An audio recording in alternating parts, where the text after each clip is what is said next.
Hello फ्लोनर्स, this is Nikita. और महाराष्ट्र और कर्नाटका में लाउड स्पीकर्स बैन अजान पर काफी रिटेलिएशन हो रहा है। प्लस हाल ही में जहांगीरपुरी कम्युनल राइट्स के बाद जहांगीरपुरी में ही, जो कि माइंड यू एक मुस्लिम डोमिनेटेड रीजन है, सेंट्रल गवर्नमेंट ने लार्ज स्केल पर हाउस डिमोलिशंस करवा दिए, यानी बेसिकली काफी सारे घरों पर बुलडोजर्स चलवा दिए। क्या ये दोनों बीजेपी गवर्नमेंट का कम्युनल हेट्रेड स्प्यू करने की एक स्ट्रैटेजी है? Let's find out. Let's first start with अजान एंड अंडरस्टैंड कि ये अजान को लेकर एग्जैक्टली क्या हंगामा मच रहा है। 2 अप्रैल 2022 को गुड़ी पाड़वा का अवसर था और महाराष्ट्र नवनिर्माण सेना यानी कि एमएनएस मुंबई के शिवाजी पार्क में अपनी रैली कंडक्ट कर रही थी। एंड तभी एमएनएस के प्रमुख मिस्टर राज ठाकरे ने अपनी भाषण में ये कहा, अगर महाराष्ट्र की स्टेट गवर्नमेंट जल्द से जल्द मस्जिदों से लाउड स्पीकर्स नहीं हटवाती है तो उन मस्जिदों के सामने हम पूरे दिन हनुमान चालीसा बजाएंगे। अब ऐसे में क्या लगता है मुस्लिम्स ने क्या कहा होगा? वेल, सभी मुस्लिम्स का तो पता नहीं, लेकिन Mumbra which is an area in the suburbs of Thane district के Popular Front of India PFI के प्रेसिडेंट मातिन शेखानी ने ये धमकियां दे दी, जो भी इंसान मस्जिदों और उनके लाउड स्पीकर्स को हाथ लगाने की भी जरूरत करेगा उसकी खैर नहीं।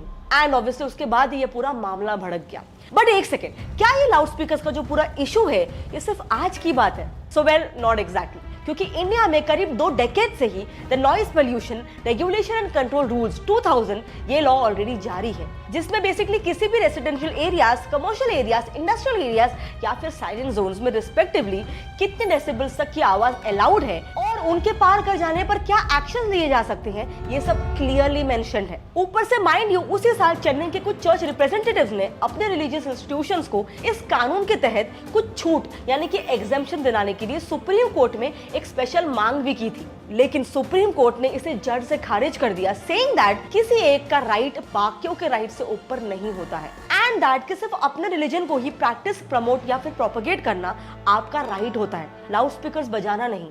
So now looking at all of this, क्या लाउड स्पीकर्स पर बैन सिर्फ मुस्लिम्स को टारगेट करने के लिए प्रमोट किया जा रहा है? आई मीन जैसा कि कई सारे पॉलिटिकल पार्टीज इसे पोर्ट्रे करने की कोशिश कर रहे हैं। वेल, पिछले 2 डेकेड से कई सारे देश भर के high courts like Bombay high court, Calcutta high court, Madras high court, इन सब ने बढ़ते नॉइज पोल्यूशन को कंट्रोल करते हुए और number of religious institutions, pubs and bars, industries etcetera को फटकार लगाई थी और पुलिस को बार बार ये याद दिलाया था कि उन्हें एससी के ऑर्डर को स्ट्रिक्टली इंप्लीमेंट करना है। इनफैक्ट जस्ट अभी ही लास्ट ईयर अप्रैल से लेकर इस साल के फरवरी तक कर्नाटका हाई कोर्ट के ऑर्डर के अंडर वहां की लोकल पुलिस ने करीब 301 इंस्टीट्यूशंस को नोटिसेस भी भेजे थे, जिनमें 125 mosques, 83 temples, 22 churches, 59 pubs and bars and 12 industries मौजूद थे। So now how is this exactly just against one religion? क्योंकि साल 2020 में इलाहाबाद हाई कोर्ट ने एक सिमिलर कंट्रोवर्सी के चलते सुप्रीम कोर्ट के जजमेंट को रीइटरेट करते हुए कहा था कि अजान एक इंपॉर्टेंट रिलीजियस प्रैक्टिस है पर यूज ऑफ लाउड स्पीकर्स नहीं है। खैर चलो, ये तो एक ही मामला हुआ जिसमें हिंदू वर्सेस मुस्लिम किया जा रहा है। दूसरी ओर है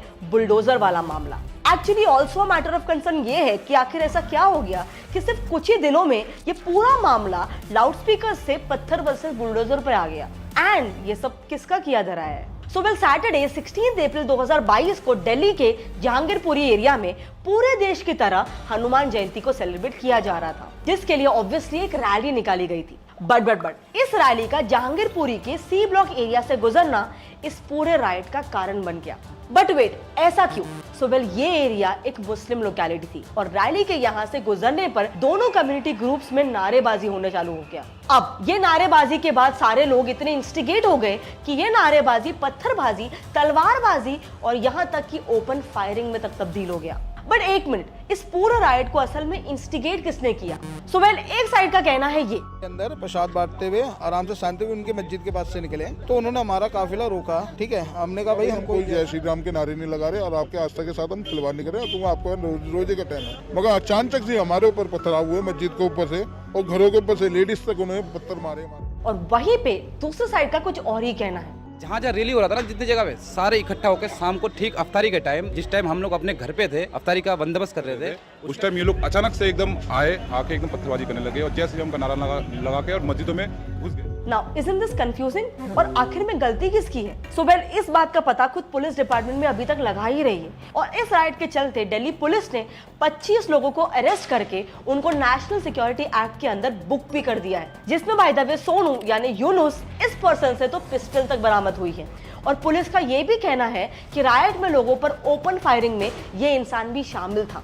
प्लस इसी राइट अफेक्टेड जहांगीरपुरी से दिल्ली का मोस्ट वांटेड वेपन सप्लायर, जिस पर माइंड यू पहले से ही 70 केस दर्ज किए हुए हैं, उसे भी अरेस्ट किया गया है। तो चलो, ये तो हुआ पूरे राइट का सिचुएशन।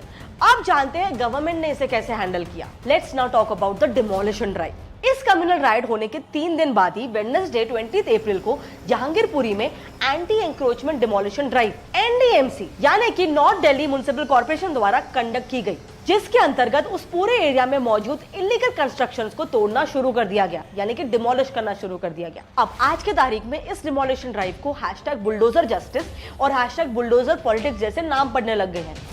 क्योंकि इस डिमोलिशन ड्राइव को इनिशिएट करने के लिए दिल्ली बीजेपी प्रेसिडेंट आदेश गुप्ता ने NDMC को लेटर लिखा था। प्लस इस मूव के सपोर्ट में और इसे प्रेस करते हुए बीजेपी MP नारसिम्हा राव का कहना था कि ये पूरा बुलडोजर डिमोलिशन ड्राइव JCB है, यानी कि JCB इक्वल्स टू जिहाद कंट्रोल बोर्ड है। अब फिलहाल के लिए 21 अप्रैल को सुप्रीम कोर्ट ने इस डिमोलिशन ड्राइव को फर्दर हियरिंग तक के लिए रोक दिया है। एंड इस केस के हियरिंग के दौरान CPI communist party of India के लीडर बिंद्रा खरात ने कहा कि बीजेपी द्वारा एक कम्युनिटी को टारगेट किया जा रहा है। But wait a minute, according to some reports पिछले 15 से 20 दिनों में ही देश भर के टोटल 9 स्टेट्स में सिमिलर स्टोन पेल्टिंग के सिचुएशंस हुए हैं, वो भी पर्टिकुलरली रामनवमी और हनुमान जयंती के प्रोसेशंस पर ही, including states like Maharashtra, Andhra Pradesh, West Bengal and Jharkhand, जहां पर माइंड यू बीजेपी की सरकार नहीं है। सो ऐसे में बीजेपी ने JCBs की मदद से MP और दिल्ली में जो एक्शंस ली है, क्या वो जस्टिफाइड है? So well, there are 2 thoughts regarding this. First thought, जब तक इन स्टोन पेल्टर्स के खिलाफ कोई स्ट्रिक्ट एक्शन नहीं लिया जाता, वो नहीं सुधरने वाले। एंड सेकेंड थॉट, जैसे बच्चों को मारने पर वो और ज्यादा बिगड़ जाते हैं, वैसे ये स्टोन पेल्टर्स के साथ भी हो सकता है कि कल को वो कोई और ज्यादा खतरनाक हो जाए और ज्यादा खतरनाक एक्टिविटीज करने लग जाए। अब इनमें से आप किस थॉट को सपोर्ट करते हो? मैंने सिर्फ आपके सामने दोनों पर्सपेक्टिव्स लाके रख दिया। आपका क्या ओपिनियन है, प्लीज मेरे साथ नीचे कमेंट सेक्शन में शेयर करना। इसके अलावा अगर आपको इस इशू पे एक सोशल अवेयरनेस फैलाना है, तो प्लीज जितना हो सके इस वीडियो को अपने फ्रेंड्स और फैमिली में शेयर करो। और अगर इस वीडियो में मैंने जो भी बात बोली, अगर आपको वो सही लगी, हमारा रिसर्च सही लगा, तो प्लीज इस वीडियो को एक लाइक कर दो। और ऐसे ही एडुटेनमेंट बेस्ड वीडियोस देखते रहने के लिए मेरे चैनल गेट्स एफएम को सब्सक्राइब कर दो विद बेल आइकन ऑन, वरना आप लर्न की नेक्स्ट वीडियो की नोटिफिकेशन को मिस कर दो। मिलते हैं अगली वीडियो में, तब तक के लिए कीप लर्निंग, कीप ग्रोइंग। जय हिंद।